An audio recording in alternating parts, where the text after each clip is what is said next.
যে আমাদেরকে আমাদের নির্বাচন কমিশন মানে ব্যাপকভাবে হতাশ করেছে। আর ৩৫ বছর রাকসু নির্বাচনটা বন্ধ ছিল। এটা বন্ধ আসলে ছিল না, এটাকে বন্ধ করে রাখা হয়েছিল। দর্শক, চ্যানেলের সাথে এই মুহূর্তে সরাসরি আপনাদের সাথে আড্ডায় আছে রাকসু ছাত্র সংসদ নির্বাচনের নারী প্রার্থী তাসিন খান। কেমন আছেন আপনি? এই তো আছি আলহামদুলিল্লাহ। প্রচারণা শেষ করে একটু আমরা এক্সস্টেড, কিন্তু আলহামদুলিল্লাহ। একটু চিন্তাও কাজ করে আসলে এই সময়ে যে আগামীকাল নির্বাচন, পুরো এই যে দীর্ঘ যাত্রা মধ্যে একটা বিরতি নির্বাচনের, কেমন ছিল এই বিরতির সময়টা, আসলে কতটা সুবিধার ছিল?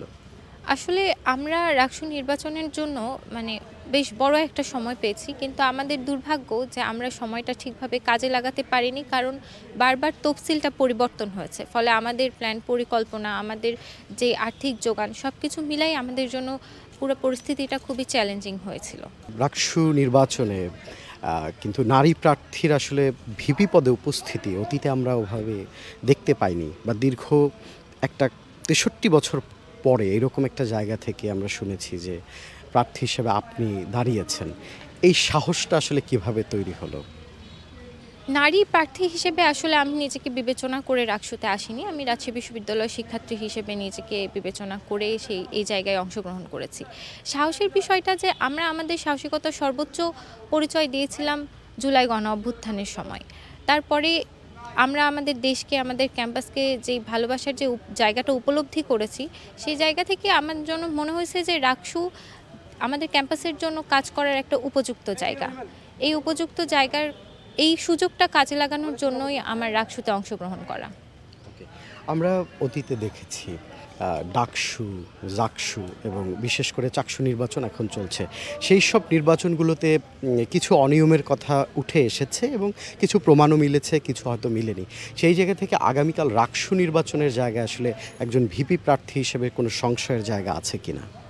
আসলে সংশয়ের জায়গাটা আমি ডাকসু বা জাকসুকে কম্পেয়ার করে বলবো না, কারণ রাজশাহী বিশ্ববিদ্যালয় একটা স্বায়ত্তশাসিত বিশ্ববিদ্যালয়, এটা অন্যান্য শিক্ষা প্রতিষ্ঠান থেকে আলাদা। কিন্তু আমাদের শঙ্কার কারণ হচ্ছে যে আমাদেরকে আমাদের নির্বাচন কমিশন মানে ব্যাপকভাবে হতাশ করেছে, কারণ আমরা দেখেছি যে প্রচারণা চলাকালীন অনেক সংগঠনের দ্বারাই একাধিকবার আচরণবিধি লঙ্ঘন হয়েছে, কিন্তু তারা সেক্ষেত্রে কোনো বোল্ড পদক্ষেপ নেয়নি। সাথে তারা হচ্ছে আমাদের যেই লেভেল প্লেইং ফিল্ডটা তৈরি করার কথা ছিল নির্বাচন কমিশনের, সেই লেভেল প্লেইং ফিল্ডটা তৈরি করার জন্য কিন্তু তারা কোনো উপযুক্ত মানে পদক্ষেপ নেয়নি। ফলে আমাদের জন্য খুবই এইটা চ্যালেঞ্জিং হয়েছে রাকসু নির্বাচনটা পুরো সময়টা জুড়ে। তো যেই নির্বাচন কমিশন একটা লেভেল প্লেইং ফিল্ড তৈরি করতে পারেনি, আচরণবিধি লঙ্ঘন হওয়ায় কোনো বোল্ড স্টেপ নিতে পারেনি, তারা একটা রাকসু নির্বাচন কতটা সুষ্ঠুভাবে পরিচালনা করতে পারবে এই নিয়ে একটা শঙ্কা তো আছে। শুধু আমি শঙ্কাটাকে আসলে খুব সাধারণভাবে নিচ্ছি না, যেহেতু আপনি একজন ভিপি প্রার্থী। সেই জায়গা থেকে এই বিষয়গুলো কি আপনারা নির্বাচন কমিশনে উত্থাপন করেছেন এবং তাদের দিক থেকে আসলে তাদের মতামতের জায়গাটা কি পেয়েছেন? ওয়ালটন এখন দেশের সীমানা পেরিয়ে পৌঁছে গিয়েছে 50টিরও বেশি দেশে। ওয়ালটন, ঘরে ঘরে বিশ্বজুড়ে। নির্বাচন কমিশনকে আমরা যতবারই আমাদের আশঙ্কার কথাগুলো জানিয়েছি, ততবারই নির্বাচন কমিশন আমাদেরকে আশ্বস্ত করেছে। আমরা নির্বাচনের কালকের যে ব্যবস্থাপনাগুলো সেগুলো মোটামুটি অবজার্ভ করে দেখেছি যে বেশ ভালো তারা ব্যবস্থা গ্রহণ করেছে। এখন কালকের দিনটাতে আসলে বোঝা যাবে যে তাদের ব্যবস্থাগুলো কতটা কার্যকর হচ্ছে। দীর্ঘদিন ধরে কিন্তু অতীতে আসলে ডাকসু নির্বাচন হয়েছিল একবার, এরপরে আবার এই যে ছাত্র সংসদ নির্বাচনগুলো হওয়ার যে প্রক্রিয়াটা শুরু হয়েছে, এই প্রক্রিয়াটা ধরে রাখতে বা তাদের এই ছাত্র সংসদের যে গঠনগত ঐতিহ্যকে ধরে রাখতে আসলে কমিশনের আসলে কতটা বেশি কঠোর হওয়া প্রয়োজন বলে আপনারা মনে করেন? দেখেন, আমাদের বিশ্ববিদ্যালয়ে এত ৩৫ বছর রাকসু নির্বাচনটা বন্ধ ছিল। এটা বন্ধ আসলে ছিল না, এটাকে বন্ধ করে রাখা হয়েছিল। এটা করে রাখার পিছনে তো কারণ আছে, কারণ শিক্ষার্থীদের প্রতিনিধি যখন সক্রিয় থাকবে তখন কিন্তু এই বিশ্ববিদ্যালয়ের অনেকেই অনেক স্বৈরাচারী আচরণ করতে পারবে না বা জবাবদিহিতার সম্মুখীন হতে হবে। এই জবাবদিহিতার সম্মুখীন যেন না হতে হয়, এই জন্য আমাদের এই যে এই রাকসু নির্বাচন যেটা আগামীকাল হবে, সেটাকেও কিন্তু একাধিকবার আমরা দেখেছি আটকানোর চেষ্টা করা হয়েছে, যেই কারণে আমাদের গত 25 তারিখে নির্বাচনটা হলো না। এই ক্ষেত্রে আমাদের প্রশাসন এবং নির্বাচন কমিশনের একদম সুদৃঢ় মেরুদণ্ড ছাড়া কখনোই এই ধারা বজায় রাখা সম্ভব না, এবং সদিচ্ছার উপরে আসলে কিছু নেই। আমি একটু আপনার অতীত ক্যারিয়ারের বা অতীত যাত্রার দিকে একটু যেতে চাই। আপনি অতীতে হচ্ছে যে ছাত্র আন্দোলন সেখানে খুব সম্পৃক্ত ছিলেন, পরে সেখান থেকে সরে গেলেন আসলে, বা ধারাটা পরিবর্তন করলেন। এটা একটা গুড ডিসিশন ছিল না ব্যাড ডিসিশন হয়েছে? একদম ব্যক্তি ভাবনা। প্রথমত বৈষম্য বিরোধী ছাত্র আন্দোলনের আমাদের যে চেতনাটা ছিল সেটা আমি কখনোই ছেড়ে দিইনি। আমার সেই চেতনা থেকেই আমার এই রাকসু নির্বাচনেও অংশগ্রহণ করা, এবং আগামীতেও আমি আমার দেশের জন্য যে অ্যাক্টিভিজমগুলো করব, আমার সমাজের জন্য যে অ্যাক্টিভিজমগুলো করব, সেটা সেই চেতনা লালন করেই করব। কিন্তু সরে যাওয়ার যে বিষয়টা, যে বৈষম্য বিরোধী ছাত্র আন্দোলন থেকে আমার রাজপথের ভাইরাই একটা রাজনৈতিক দল গড়ে তুলেছে, সেখান থেকে একটা বৈষম্য বিরোধী কমিটিও হয়েছিল, আমি সেই কোনোটাতেই সক্রিয়ভাবে ছিলাম না। কারণ আমরা দেখেছি যে আমাদের সেইখানে যে আকাঙ্ক্ষাগুলো তৈরি হয়েছিল জুলাই, সেই আকাঙ্ক্ষাগুলো অনেকটাই বিনষ্ট হয়েছে। যেমন আমরা চেয়েছিলাম যে অ্যাটলিস্ট এই 5ই আগস্টের পর আমাদের বিশ্ববিদ্যালয়গুলোতে একটা আমূল পরিবর্তন আসবে, সেখানে একটা মানে যেটা সফট স্ট্রাকচার যেই পরিবর্তনটা সেটা আসবে, কিন্তু সেটা আমরা পাইনি। বরং আমরা দেখেছি যে আগের ধারাতেই এটা থেকে গেছে, আগের কাঠামোটা আমরা ভাঙতে পারিনি। এখান থেকেই আসলে আমার রাকসু নির্বাচনে অংশগ্রহণ করা, যে আমাদের যে আকাঙ্ক্ষাগুলো ছিল সেটা যেন অ্যাটলিস্ট রাকসুর মাধ্যমে পূরণ হয়। একটা আমাদের ক্যাম্পাসটা পরিচিতই হয় রাজনৈতিক পরিচয়, কিন্তু আসলে আমাদের ক্যাম্পাসের পরিচয় হওয়া উচিত ছিল আমাদের একাডেমিক এক্সেলেন্সের উপর। এই জায়গাটাতে জোরদার করা, আমাদের রাজনীতি কেন থাকবে না একটা ক্যাম্পাসে, অবশ্যই থাকবে, কিন্তু সেটা থাকা উচিত এক্সট্রা কারিকুলার অ্যাক্টিভিটিস অনুযায়ী। সেটা কখনো একটা বিশ্ববিদ্যালয়ের পরিচয় হতে পারে না।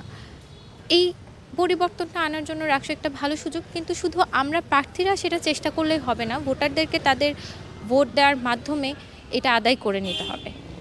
আপনি শুধু নারী প্রার্থী বা একজন নারী হিসেবে নিজেকে আসলে বলতে খুব বেশি স্বাচ্ছন্দ্য বোধ করেন না, সেটা আপনার কথাই আমরা দেখেছি। সার্বজনীন জায়গা থেকে আপনি যেভাবে ভাবেন, সেখানে আসলে নারীদের জন্য এই বিশ্ববিদ্যালয়ের ক্যাম্পাসকে আপনি কিভাবে ভাববেন? সবাই হয়তো আপনার মতো খুব এত শক্তভাবে ভাবতে পারে না। এই ক্যাম্পাসটা আসলে নারীদের জন্য হয়ে ওঠেনি। নারী বলতে আমরা মনে করি এই ক্যাম্পাসটা শিক্ষার্থী বান্ধব হয়ে উঠতে পারেনি।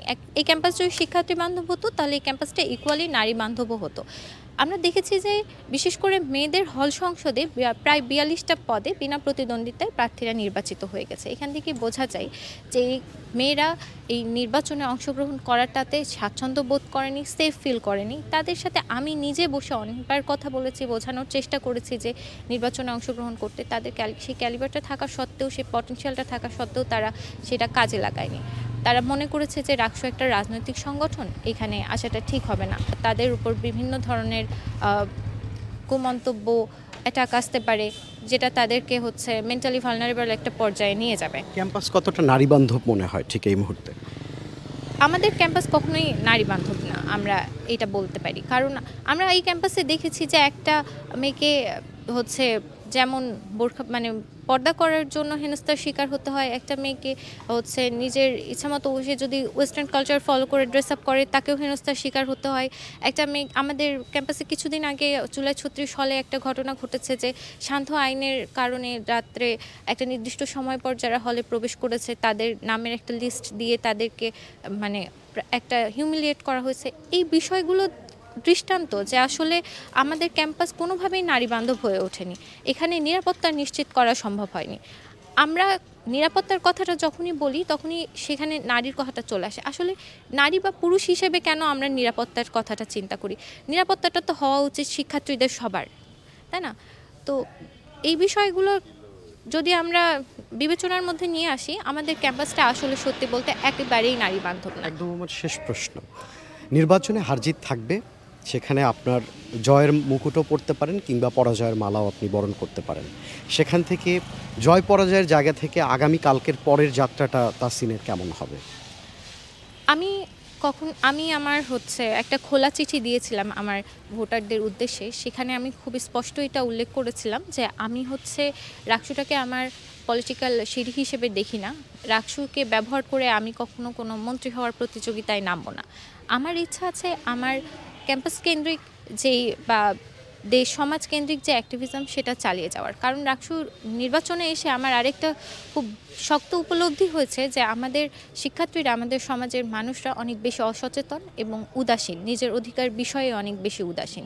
সেই জায়গা থেকে আমি এই মানুষগুলোকে আরও সচেতন করার জন্য, তাদের এই উদাসীনতা দূর করার জন্য আমার অ্যাক্টিভিজম চালিয়ে যাব।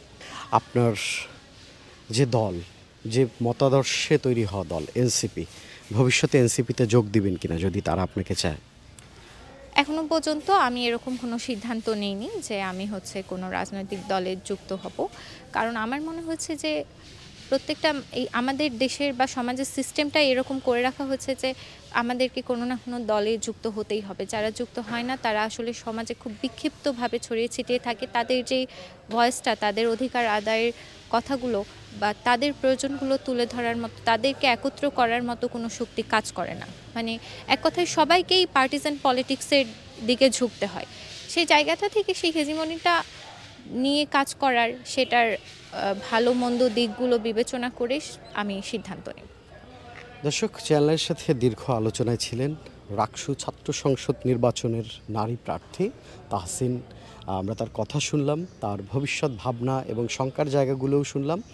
আমরা চাই আগামীকালকের একটি সুষ্ঠু নির্বাচন পরে রাকসু তার যে হারিয়ে যাওয়া যে গৌরবের যে জায়গাটা, সেই জায়গাটাতে আবার ফিরে আসুক এবং ঠিক আমরা যেই গঠনগত জায়গায় যেই একটি বিচ্ছিন্ন ছাত্র সংসদ দেখতে পাচ্ছি ভবন, সেটি কানায় কানায় পরিপূর্ণ হয়ে ছাত্রদের অধিকারে ভরে উঠুক। এখানে আলোচনা হোক এই ক্যাম্পাসের সংকট নিয়ে, এই ক্যাম্পাসের চাওয়া পাওয়া নিয়ে।